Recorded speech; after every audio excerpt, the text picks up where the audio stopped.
Well, thank you everyone for joining us today. I am so excited to have on my show, Vialet Studio, Colleen Tucker from the Angelic Reiki Association. I've had the great pleasure over the last several weeks, for those of you watching, depending on the time, we're still in COVID-19, so a lot of us have been isolated in. And so I've had an opportunity to get to know Colleen through Zoom, and I've been taking some classes and learning more about Angelic Reiki and having a really great time. And she's agreed to talk to us today all the way from the UK. So I'm really, really excited to have her. So welcome, Colleen, to my show.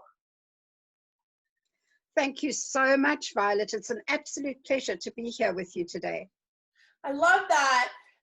For those of us that are Angelic Reiki practitioners and master teachers and have been doing this, I know I've been doing it now, I think for 3 or 4 years. Talk to us about what brought you into this, your journey, and how this all got started, and just give us a little overview about Angelic Reiki, because I think all of us can't get enough. We want to know more. Okay, right. So I had an interesting journey to Angelic Reiki, if you like.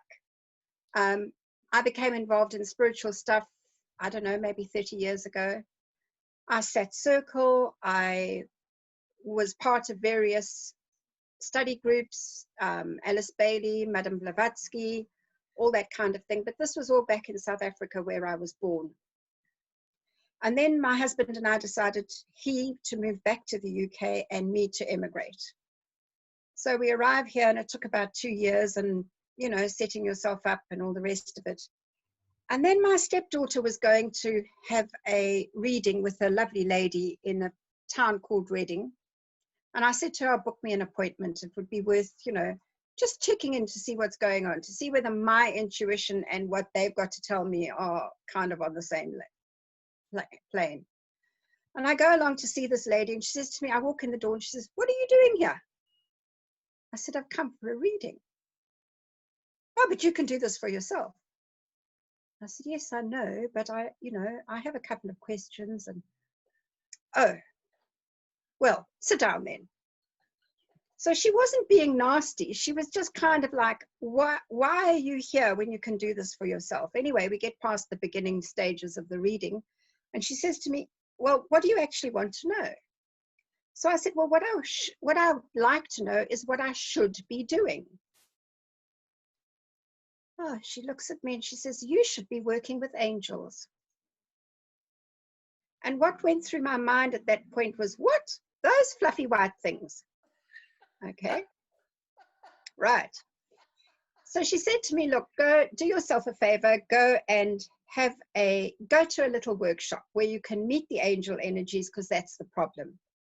You know, they're coming closer and you're not recognizing them. So I go along to this little workshop run by a lovely lady, and I felt so sorry for her. She was so nervous. She was shaking the whole time. I wanted to help her, but I'd been told to keep my mouth shut, so I kept my mouth shut. It's quite difficult to get me to keep my mouth shut. So I kept my mouth shut, and I met the energies. And then I had some drama at work, and I lodged a grievance, and of course the grievance went against me, and I lodged an appeal, and I had lots of help from an HR director from one of the large furniture stores in this country. I had help from a therapist, a psychologist who had a previous career in HR. And I had a solicitor, a lawyer advising me. So the day before the appeal hearing, the solicitor phoned me and she said, have you sent your documents across to the company? And I said, no, I didn't think I should. I was going to take them tomorrow. She said to have them delivered. So I had the documents delivered, and within half an hour of their legal department receiving my documents, they were on the phone to my solicitor to find out how much I wanted. Okay. So I get this lovely lump sum, and I thought, well, I'll do some training, because the big problem, the big difference between the UK and South Africa is that I could do whatever work I wanted to do in South Africa with nobody batting an eyelid. Whereas in the UK, you have to have that insurance certificate, okay? So this was my way of getting the insurance certificate. And this woman that I wanted to do the training with had 2 workshops or 2 classes that I wanted to attend. The first one was, well, I didn't actually want to attend Angelic Reiki. The first one was the Angelic Reiki, and the second one was the one I actually wanted to attend. And I said to her, I remember at the time thinking, well, I'll go and do this thing, because 2 pieces of paper are better than 1, all right? Oh, and also I was doing Angelic Reiki 1 to 4 in 5 days. Those were the old days. So off I go to Angelic Reiki, and we're sitting down. She's opening the space, and we get to the Soul and Monad mantra. Oh, this is quite good. I'm happy with this. And then we get to the Great Invocation, and it's like, I've come home. Okay. My next thing was, would it be possible for me to replicate in the B&B that I was staying in the same kind of energy that I could feel in a workshop, bearing in mind that in the workshop, you don't just bring yourself, you bring your counsel, your guides, your angels, everybody else. So in a group of 12 or 14 people, you have 12 or 14 multiplied by at least 10, possibly more. So the energy is really, really ramped up. So I'm back in my B&B that first evening, and guess what? I could replicate those energies, and I was sold. However, by the time I was a very lucky person, because I learned how not to teach Angelic Reiki in those 5 days. And that lesson has stood me in very good stead. This woman spent all her time talking about her personal stuff, her love life, her troubles, you name it, we heard all about it. By the end of the 5 days, I never wanted to hear her voice again as long as I lived. Not a great experience, it doesn't sound like. Well, I mean, the experience of Angelic Reiki was wonderful, but we got to the last evening, and it was like, well, you can't go now because I haven't finished the teaching. And I'm saying to her, look, my husband's come 2 hours drive to pick me up. I'm going, goodbye. Like, I've now had enough. So I canceled the next workshop. I never did that thing that I thought I actually wanted to do. And with hindsight, you know, we all have 20/20 vision with hindsight. When I look back, it was a bunch of angels pulling me along by the nose to get me exactly where they wanted me to be. Okay. And that's how it works, right? You're guided. Yeah, of course. I have students come in all the time. They're like, I'm here for this. And then they leave with something completely different. Yeah. So then I worked with Angelic Reiki for about 8 months before I started teaching. And obviously working on family more than on clients, okay? I did some work on clients, obviously. And then I had a question. I was about to teach, not 1 and 2. 1 and 2 was okay. It was when I taught 3 and 4 for the first time, I had questions. And I knew it was no good asking my teacher, because she couldn't answer any questions in the workshop. So how was she going to answer anything later on? So I phoned a lady by the name of Maggie Marshall. Now, Maggie Marshall is responsible for putting together the original Angelic Reiki manuals with Kevin. Maggie was a teacher, and Kevin used to hand out sheets of paper. And she got sick and tired of sheets of paper, so she made the manuals. So I phoned her and I said, look, I've got some questions. And she said, well, contact your own Angelic Reiki Master. And I said to her, well, that's, you know, I could, but she's not going to be able to answer my questions. So she said to me, well, who is she? When I told her, she said, I'll answer your questions. So this woman that had taught with Kevin Core became my mentor for Angelic Reiki. And I was incredibly lucky because she had a huge amount of background on Angelic Reiki, on Kevin, on all the stuff that has stood us in really good stead over the years. Anyway, the day came when Maggie decided that she didn't want to she used to distribute the manuals and the certificates on behalf of Kevin Core. So she said she didn't want to do it any longer, and she was looking for volunteers. And before I even caught myself, now bear in mind, I'm kind of working again. I've got a job again, okay? And out of my mouth comes, well, I'll do it. More angels talking through me, okay? So I ended up being the person that everybody came to for their manuals. In those days, we used to get manuals on a CD. So if there was an upgrade to the manuals, there was a huge big palaver of sending the, people having to, there was a mean element in this as well, in that you then had to buy another CD at £50, call it $50, okay? So every time there was an upgrade, you had to spend the money. And the certificates were pre-printed, so you had to spend the money, okay? So a 1 and 2 certificate was £5, and a 3 and 4 certificate was £10. And that was one of the things that really irritated me, that nobody told me before I started that I was going to have to shell out all this money, okay, and get nothing back for it beyond a bit of plastic. All right. Anyway, so then fast forward maybe a year, maybe 18 months, and Kevin Core dies. And his wife had started introducing new things, new levels, new manuals, new everything, okay? And rules and regulations that hadn't existed before. You need 4 people in a group to run a workshop. You have to do this and you have to do that.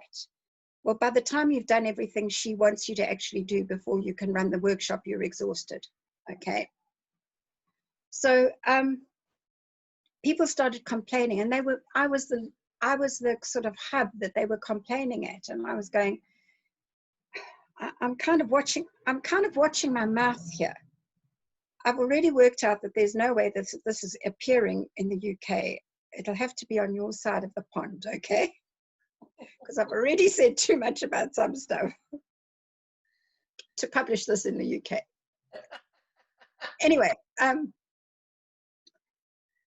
so people started complaining, and they were complaining to me about what was going on, and I was getting agitated because why can't these English do something? All right, or why can't these British do something? I'm British now myself, I'm naturalized. But they had this, they don't have a can-do attitude, the kind of can-do attitude that I think you have in the US and that we definitely have in South Africa, okay? And then I started waking up every morning knowing that there had to be an Angelic Reiki Association. There had to be a something, okay? But I didn't want to have anything to do with the something. So one day I found myself at my computer, and the next thing I'm typing in Angelic Reiki Association, and the domain names are all available. So I bought them. I bought everything. Okay. .com, .co.uk, .net, .eu, .you name it, I own it. And then I got hold of Maggie and I said, right, this is what I've done. I'm tired of hearing these people moan about everything that's going on. I'm quite happy to do the back end work, bearing in mind my profession is accountant. Okay, I like detail and stuff. Okay, I like doing that kind of thing. But somebody else needs to front this. Will you do it? Yes, I'll do it with pleasure. So we sit on this for a good year before we actually, there's just a 1-page website that says if you're interested, contact, and an email address. So, and then the emails start pouring in and pouring in and pouring in. When we actually formed the association and it was time to kind of put your money where your mouth is, a lot of those people fell by the wayside. And we ended up with, we started the association with 30 members, 35 members, okay?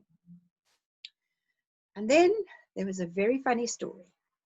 There is an organization in the UK, and I don't think I'm going to name it, but there's another complementary therapies umbrella body that is not the British Complementary Medicine Association, another one, that has members, and we were all members of this organization.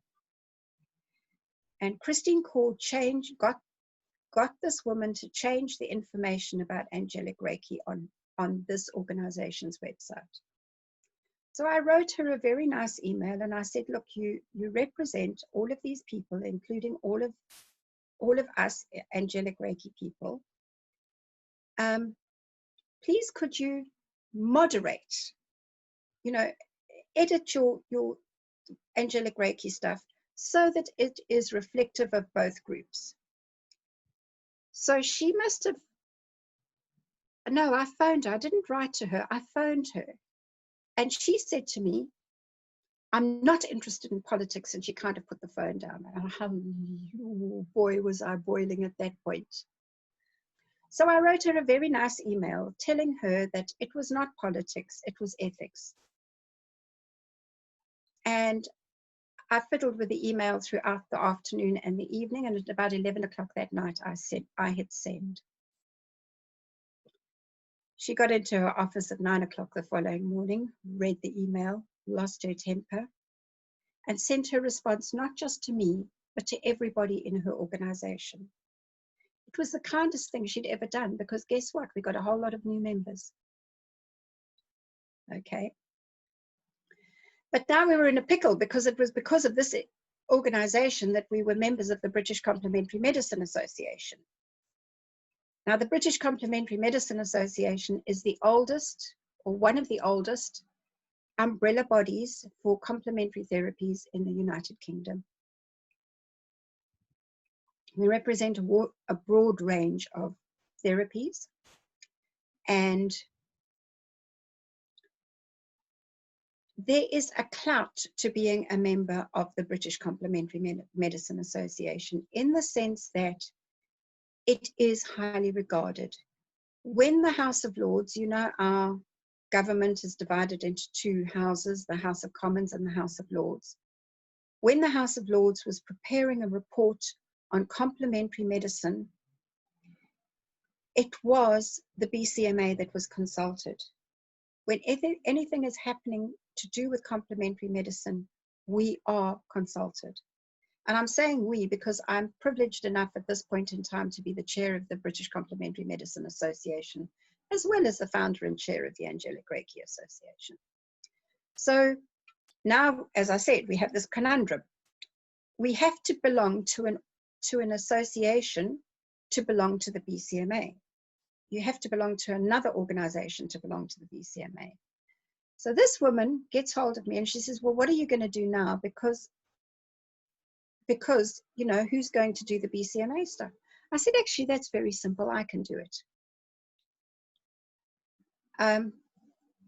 So when it came to the renewal period, and our financial year in this country happens to be the 6th of April, heaven knows why. But anyway, came to the 6th of April, nobody renewed their membership of that particular organization. And then they started saying to me, listen, we need to be members of the BCMA. So we had to join the BCMA. And that's kind of the potted history of the Angelic Reiki Association. Was created beautifully. Yeah. And all with angelic guidance, you have to accept, none of it was done sort of Colleen think, because let's face it, I didn't want to be in the forefront of anything. Those fluffy things were motivating. Yeah, those fluffy white beings, We're motivating you to move forward.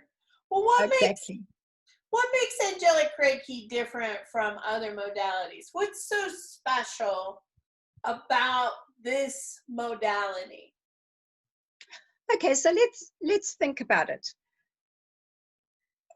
As master teachers, you and I don't do the attunements. We facilitate in the sense that we are reading from a script, okay? We are occupying the minds of the people sitting in the chair, keeping them focused on what is hopefully what is happening. When I say hopefully, I'm talking about what's happening to them, not hopefully what is actually happening. Right. While an angel is either standing behind or in front of that person and actually carrying out those attunements. Mm-hmm. So that's the first thing. The second thing is we are working with incredible energy. If you think about it, and I can talk from my own experience, when I first started, the healing energy would last for a very long time. But over time, what's happened is that energy is ramped up and ramped up and ramped up, so that now the angels are doing the work in a very short space of time. We are, if you want to, one of the ways I describe the difference between angelic Reiki and other Reikis, for example, is that I will say that if you're doing your Sui, it is like a dial-up network, internet connection. Whereas when you're doing angelic Reiki, you're working with broadband. Okay. But the most important part, the most important thing that sets angelic Reiki apart from other healing modalities is that we are, each one of us, chosen by the angels. We don't get to angelic Reiki by thinking we've made a choice. Each one of us has been chosen. That idea wouldn't have popped into our minds. We wouldn't have looked at something and thought, let's do this. And in cases of people like me, it's like, she's going to do it, but she actually doesn't think she wants to. Yeah? That's true. That's true. And I know, at least from my experience, and you've probably seen this, is people that have done traditional, non-traditional Reiki. There's all kinds of forms. I think last time I looked, there's like hundreds of different kinds of processes to come to class, and they imagine that a session is going to take 45 minutes to an hour and a half, right? And when we do the session, they're like, whoa, that fast? And you're right. For me, even in the last 3 or 4 years, it's getting faster. It's getting quicker. It's almost, I feel like for us, people and physical bodies, we're able to handle the energy more, and they're raising it more. Yeah, right? they are. So They are. process it, right? And so it's not a half-hour session. It's pretty quick that they go in, they do their thing, and you know, it's our perspective of, wow, that was too quick, nothing could have happened. Well, no, that's not true. Yeah. Wait and see what happens, because I have hundreds of stories from students where, you know, they've changed clients' lives. They've been able to do lots of stuff with angelic Reiki sessions because they're beautiful, but it is a short amount of time. You're very right, and people aren't used to that. That's their first thing, that when we start doing and exchanging healings, they're like, really? Right? That's all. Right? Yeah. And you said something earlier too about the space, the energy of the space, right? When we set temple for class, even before the students start arriving, you know, people will come into the center and we'll have the classroom set, and the class hasn't started. It's not starting for a couple of hours. And people can walk in that room and they're like, whoa, like what's, because they're coming in, they're getting ready, they've set the energy, they've prepared for the students. Unless you step into that energy and have really experienced it, it's hard to explain how different it is from other classes, other energies. Yeah. Right? And that was your selling point, was like, can I go home and do that again? Because that was pretty amazing, feeling that energy. And I don't know how different it is in the UK and here. I'm sure that it's not. But I know when I have classes for 3 days, I always tell my students, you're going to feel high for 3 days. Because the energy is so high. And you're not used to being in it all the time, and how it affects the students till they get used to it. They're like, whoa, let me sit down for just a second, right? And we're constantly grounding them back into their bodies. Come on, rub your hands. I need you to come back. You're floating. I need you to come back in. Salt, sugar, and water. Salt, sugar, and water. Explain. The 3 things you need at a workshop: salt, sugar, and water. Something salty, something sweet, and water. I love that. I love that. I love that. That's pretty awesome. But that's true. I mean, I'm sure you experience it as well. And I know with my experience, it also impacts the students. It changes their lives. Of course it does. It's changed all our lives. You know, when I look back, where I was then and where I am now, we're two totally, I'm a totally different person, you know. It's phenomenal. There are people that, you know, that were in my life at that point that are no longer in my life. And quite honestly, some of those are family members, you know, but they didn't go in a, they just sort of drifted away, you know. Yeah, everything has changed. Everything is totally different. Well, you know, I talk in my first class about, you know, you were guided here. You didn't pick to be here. You were chosen, and you're here in this space. And what I can tell you is your life's going to change. Everything that influences your life is going to shift and change. What you watch, what you listen to, the relationships, the foods, everything's going to look and feel different. And I always tell people that I love Hugh Jackman. Like, he was my greatest actor. I've always loved watching him. And I watched all of his Wolverine movies to a point. And when I stepped into this spiritual world, I can't go watch him anymore. I can't see that. So I was glad when he came out with the movie The Shaman, because I could go and really get into watching that positive, but I couldn't see the violence anymore. And I had a recent student in one of my classes that loved to watch like horror movies and, you know, those types of things. And since taking this class, she's moved to Hallmark. So she's went from watching really violent movies to, oh, I'm gonna watch the Hallmark channel because it has a positive ending. And it's really, but it does, it's not like somebody saying you can't do that. You just don't want to do it anymore.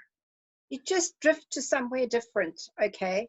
So I'm exactly the same. You know, I never did particularly like violence in a movie or anything else. But right now, seeing Schitt's Creek is finished, I'm busy watching a rerun of Downton Abbey. Well, my family makes fun of me because I watch a lot of Hallmark or a lot of Disney cartoons or stuff that's really light and fluffy and fun and loving and positive. I have a really hard time watching, you know, superheroes and all that. I can't, even those action-packed movies, I can't do them anymore.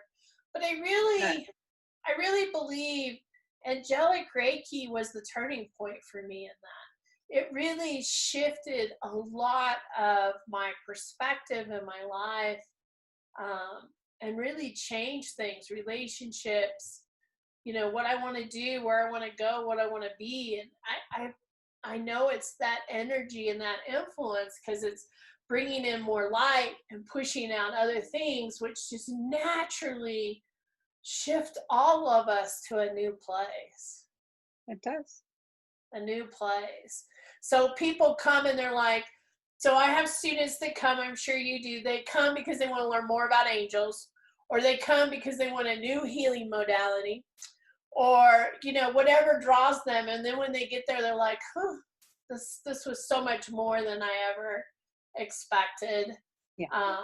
And I have hundreds of students that have told me it has changed their lives forever. Whether they go work on clients and just do self-healing, the energy has changed their life forever in a direction that they are supposed to go and what they're supposed to do. I think that's the same for everybody. For everybody who comes to a workshop, there are these phenomenal changes.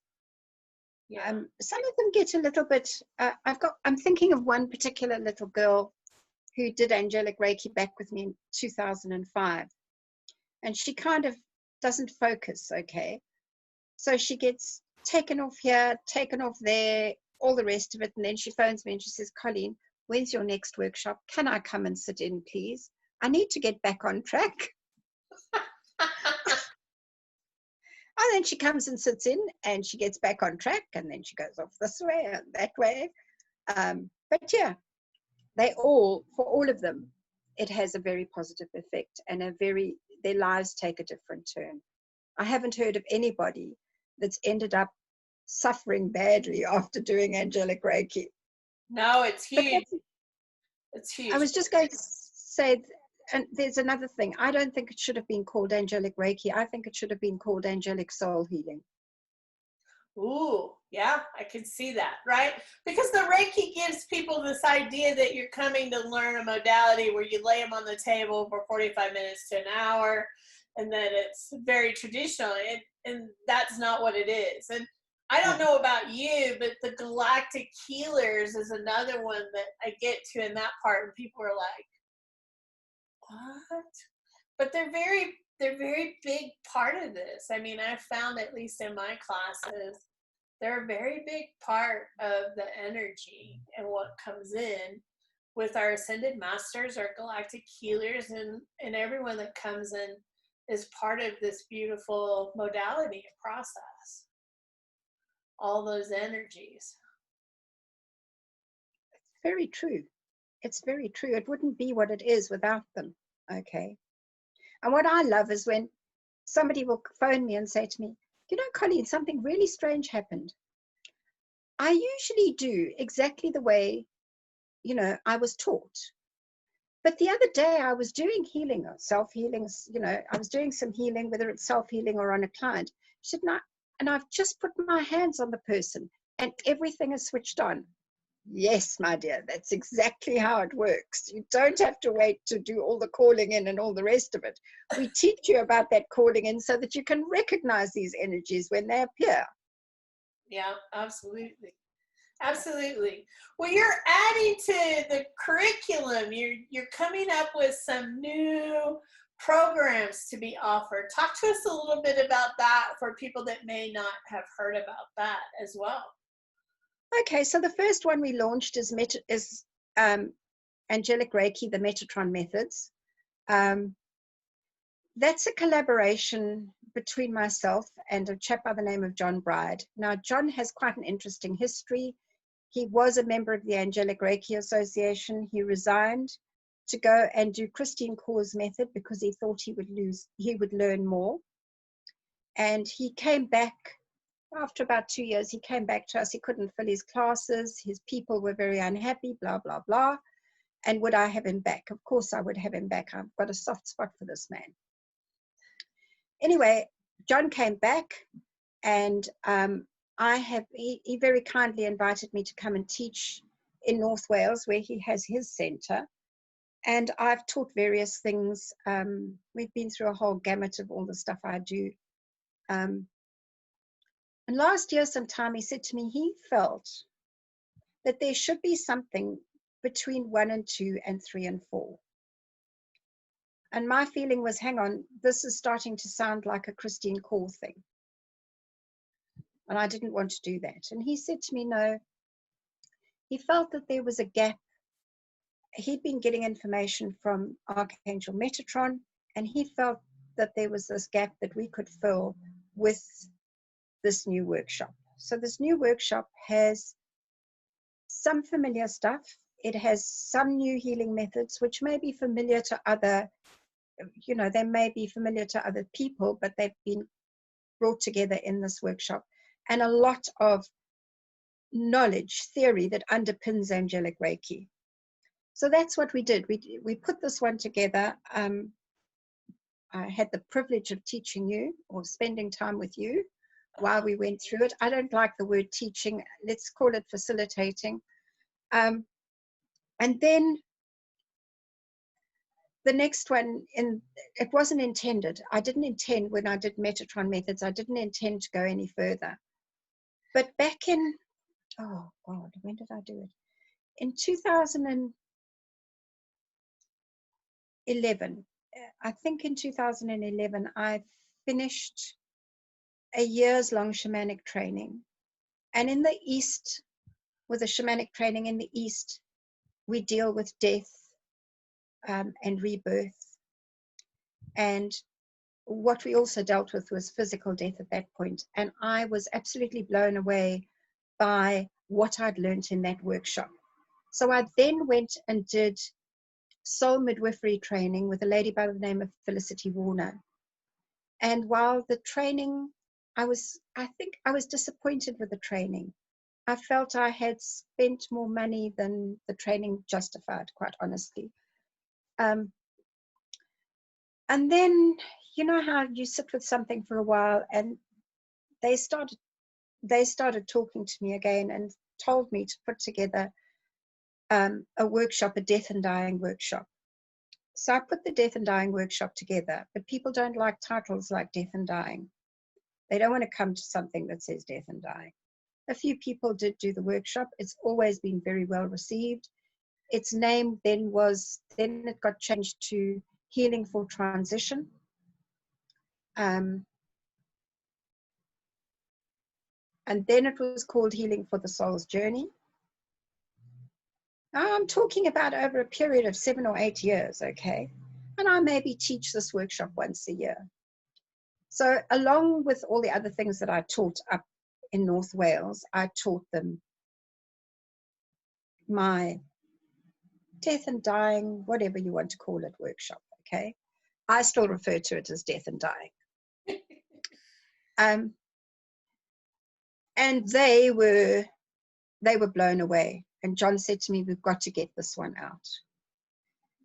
So it's been modified a little bit to take out the shamanic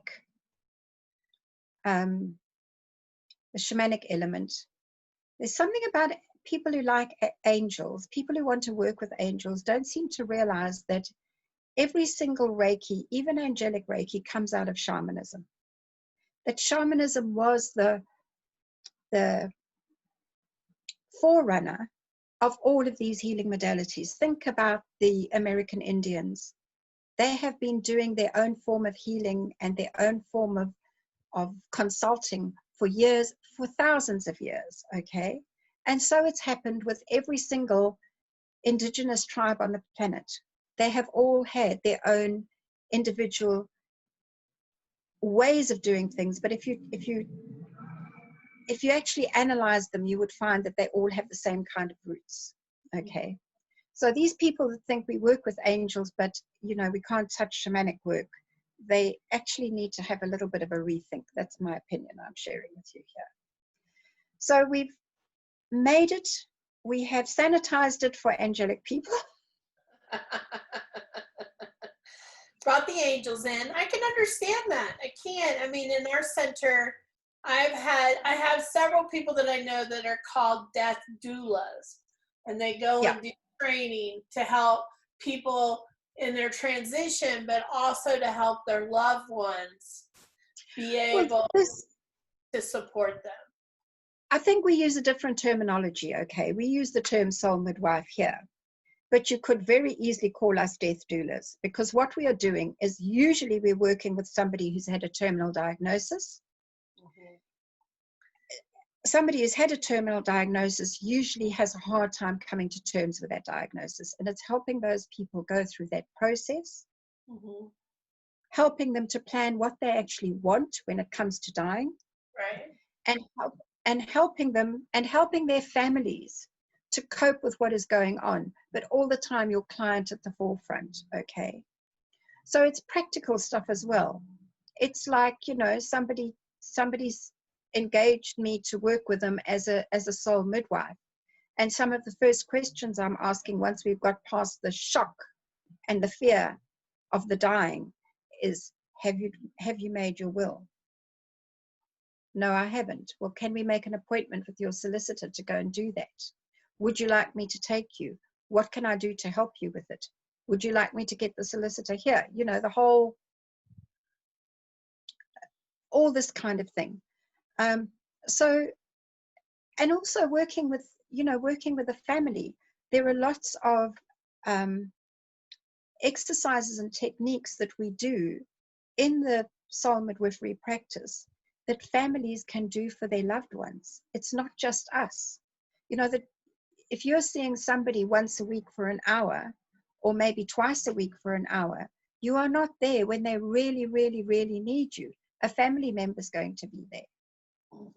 So what you do is you help these people to understand what they need to do to assist their beloved mother, aunt, uncle, whatever it is that's dying, so that they can cope with what is happening.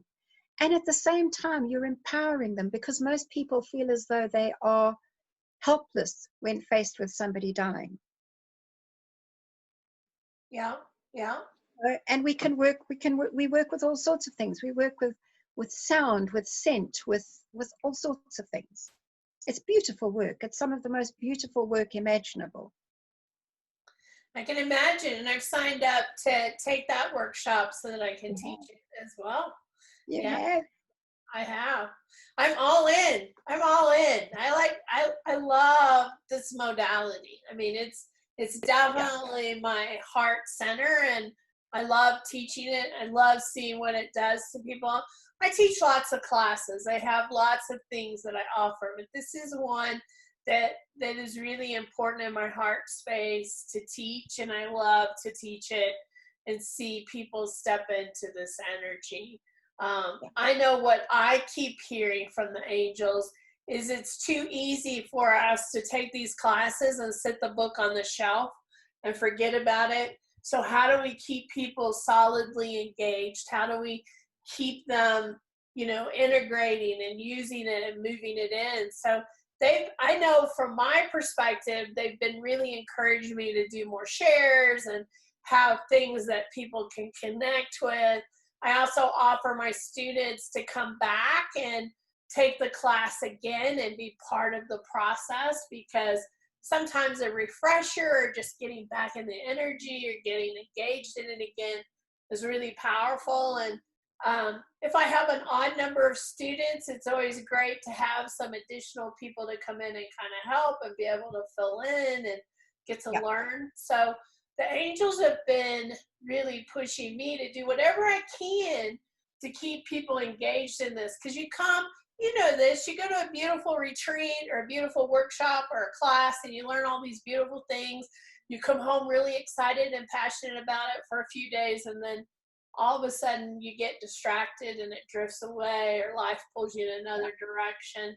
It's really easy for all of us. And so allowing people that opportunity, that if life gets in the way, if you get distracted, come back, pull back into it. Well, I have always, I always allow people who, not even allow, they know, they have an open invitation to come back at any time to repeat. Yeah. Because I just feel, I benefit every time I run a workshop, as you do, by having the attunements again. Okay. So, why should I not let them come along? Right. And I usually do that as complimentary. I don't charge them if they come for a sec, come after the first time. Yeah, I haven't either. I just let them come back. Of course, I provide lunch, so I have to take that back. I usually say, chip in for the lunch and help out. Yeah, that's fair enough. That's absolutely fair enough. There does need to be a little bit of an exchange. Yeah, bring your book, bring your notes, come back, do it again. And they love it. I get students all the time. They're like, I want to come back and do it again. Or they take the class and then a family member takes it and they want to come and take it with their family member and go through it again. I love those as well, so that they can come and take it. Well, I love this modality. I've loved getting to know you, because I hadn't really connected except via email in the last I know. years, right? But I've loved getting to learn these new programs that we're going to be offering, and getting to spend time with you and getting to re-energize into this energy, not that I'm not already. I love this process. Well, the feeling has been mutual. I've thoroughly enjoyed my chats with you, I have to say. And this isn't the end. There's more stuff in the pipeline. There's crystal healing for Angelic Reiki coming along. I'm not quite sure when. There is Angelic Reiki for animals, or animal healing for Angelic Reiki, or I don't know what it'll be called, but that's the plan. We're thinking possibly of doing something with essential oils, but I don't quite know how that's going to work. And I have, my whole fight the whole time in the UK is with the insurers. So I rather suspect I'm going to have a bit of a fight on my hands if I try to do something with aromatherapy or with essential oils. I mean, they've already, the one insurer's come back to me, and Rule 4 talks about diagnosing disease in the Metatron Methods Manual. And this particular insurer is saying that they're not going to insure. So my argument is, hang on a minute, that is a direct quote from Alice Bailey's work. And you insure 1 and 2 where that quote appears. So have you, what's the story? Why now? Nobody is diagnosing anything. This is just some information for people. Right. So, yeah. So I'm in the middle of sorting that one out. There's some elements in the soul midwifery for Angelic Reiki that, well, let's put it this way. I'm sending them the practitioner manual and not the teacher manual. Okay. That's one way to do it, right? That's one way to... Well, I just feel that then at least I'm not going to have them saying I'm excluding this and I'm excluding that, okay? Because nothing that we do when we're working with angels, nothing that we do can cause anybody any harm. Right. Okay. I think this is the big thing that they don't recognize and they don't appreciate. So the minute you start working with angels, you are totally protected at all times. I mean, even if you were practicing, practicing angelic magic, okay, if you were a ritual magician practicing angelic magic, you would be entirely safe. You can do no harm to anybody working with angels. So to exclude a word like, and I know why they're doing it, they're terrified that Angelic Reiki people might decide that they're diagnosing. So I don't know what things are like there, but here we have the insurers on the one hand, we have the Advertising Standards Authority on the other hand, okay? So between the two of them, you have to appease these and you have to make very sure that what you put on your website is in line with what they accept. So nowhere does anybody ever say, we heal disease. Right. Okay. We offer an angelic Reiki treatment will give you a sense of peace and serenity. That's all I can tell you in public, okay? On the other hand, we have that Angelic Reiki Association distance healing group.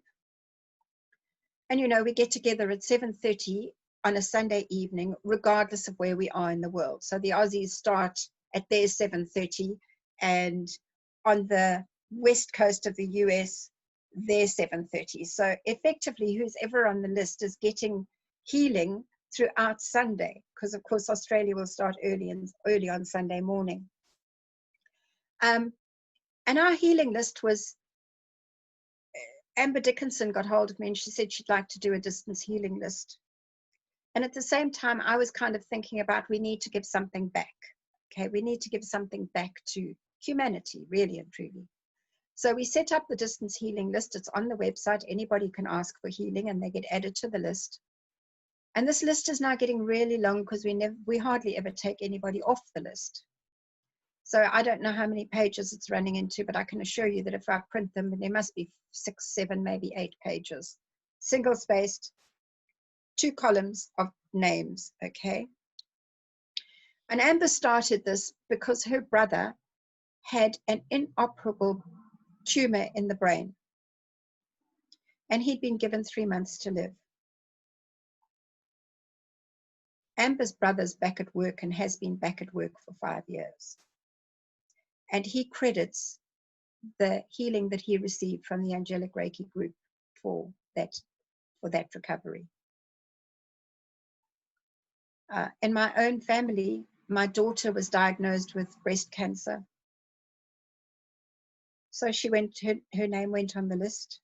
And she also took a tincture called Essiac tincture. And by the time the surgeon did her surgery, that lump had reduced in size to half its original size, or half the size it was when the surgeon examined her. So was it the SYAC? Was it the Angelic Reiki? Who knows? Doesn't really matter. Okay. And if there'd been a little bit more time, and if she hadn't got pneumonia in between as well, I think there would have been no lump to remove. So we have, and there are other stories all over the show about how Angelic Reiki has helped people. But of course, we can't publicize those. We can't make any claims whatsoever for healing. Right, right. And I think it may even be the same in the US. I don't know. It is the same.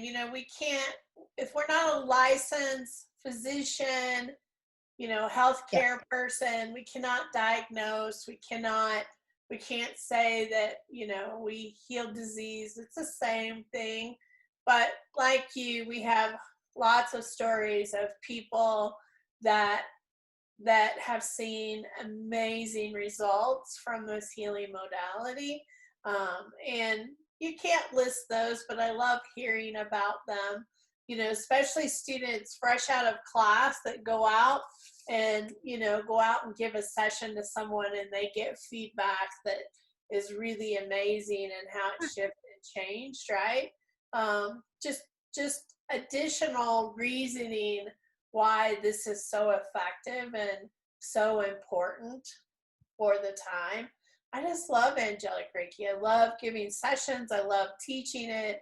I love being in the energy. It's just been amazing for me. I can't say enough about it. And I know lots of other people feel that way as well. Well, I love it. I mean, it wouldn't have ended up kind of a main focus in my life if I didn't love it. Right. I will admit that a lot of the time I'm kicking and screaming against them. Okay. No, we're not going to do that. All right, we will. I tell you, you cannot say no to an angel. They will always have their own way. Well, it's really difficult. And, I've worked with the angels most of my life. They've been around me. That angelic energy's been very special. I tell people that Metatron's my master teacher, which is very interesting because if you look at his connections, I do Akashic Records. He's very much involved in that. I do Angelic Reiki.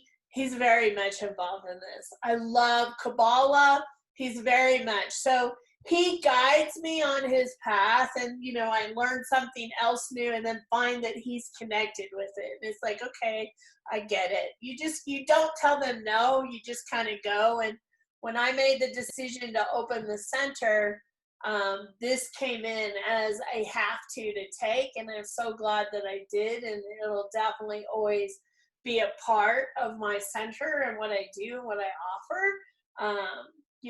As I said, I teach lots of things, but this is one of my favorites. And those of you watching, just to know, I have given Colleen an open invitation that if she ever comes to Denver, we would love to have her at the center. We'd love her to come and teach some of these beautiful classes that she talks about, come and talk to us, share whatever she has. And so I've told her anytime, just let me know. We'd love to have her and host her here. So hopefully someday we'll get to meet her in person. I would love that. Thank you for taking. I really enjoyed it too. Yeah, well, thank you for taking the time tonight, because I know it's early for me, but it's late for you. So thank you so much for doing this and being part of this.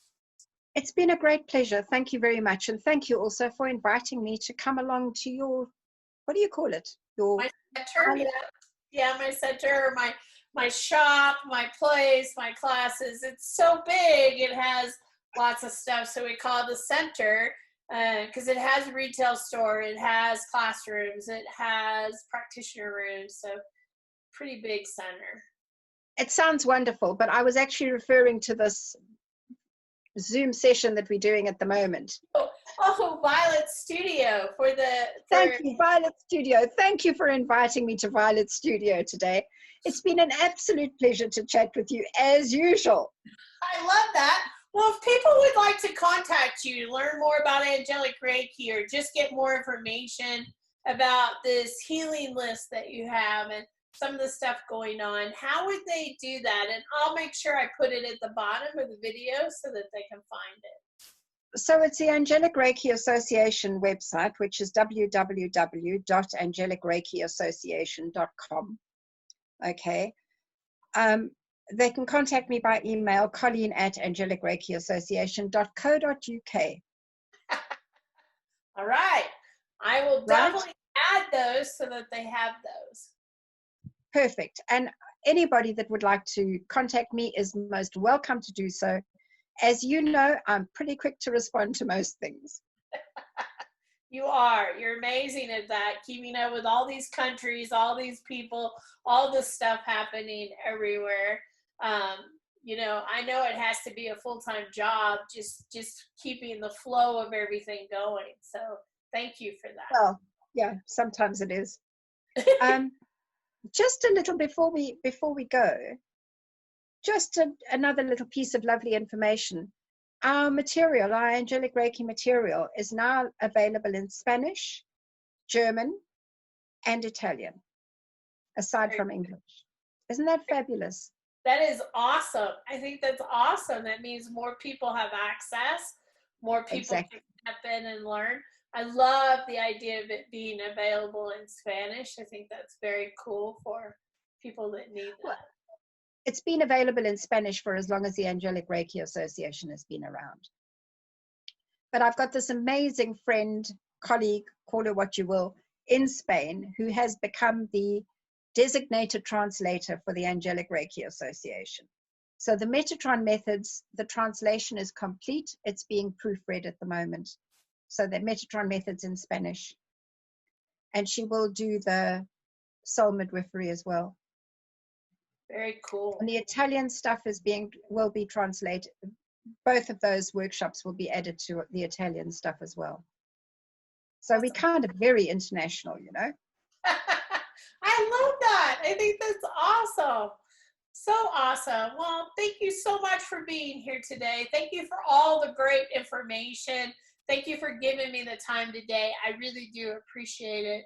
And for those watching, we hope to see you really soon at Discover Your Spiritual Gifts. Discover connection, awaken sacredness, become empowered. Come experience the difference at Discover Your Spiritual Gifts.